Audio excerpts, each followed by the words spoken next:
Habari, kwa majina naitwa Liberata Julius, nafanya kazi na taasisi ya TALO kwa kirefu chake Tanzania Landscape Restoration Organization yenye makao makuu yake wilaya ya Kisarawe. Nafanya kazi kama afisa utunza mazingira na mwezeshaji wa jamii. Leo tuko wilaya ya Mkuranga. Kwa sasa tuko kijiji cha Mdimni kilichopo kata ya Magawa, wilaya ya Mkuranga. Taasisi ya TALO kwa kushirikiana na wilaya na halmashauri ya wilaya ya Mkuranga pamoja na wafadhili wetu wa Partner for Klima UNATUR, tumefanya research kipindi cha kiangazi mnamo mwezi wa Julai mpaka Agosti. Tulifanya research ya kugundua viumbe hai au bano hai inayopatikana kijiji hichi cha Mdimni.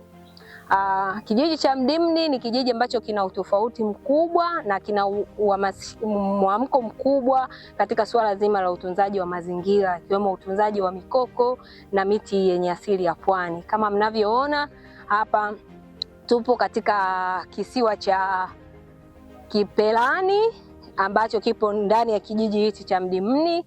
Kisiwa hichi eneo hili ni eneo ambalo liko tofauti kidogo na ni eneo ambalo lina vivutio vingi vya kiikolojia. Kama unavyoona upande wangu wa kushoto kuna mikoko, mangrove, na upande wangu wa kulia kuna msitu ambao ni wenye asili ya pwani, coastal forest. Kwa hiyo tumekuja kuwaonesha wanakijiji wanaopatikana wilaya hii ya Mkuranga, lakini pia na wakazi wa Mdimni, kuwaonesha kwamba kwenye sehemu yao au kwenye eneo lao kunapatikana vitu vizuri na kuwahamasisha na kuendelea kuwahimiza juu ya utunzaji wa mazingira, ikiwemo utunzaji wa mikoko na hizi misitu yenye asili ya pwani, coastal forest.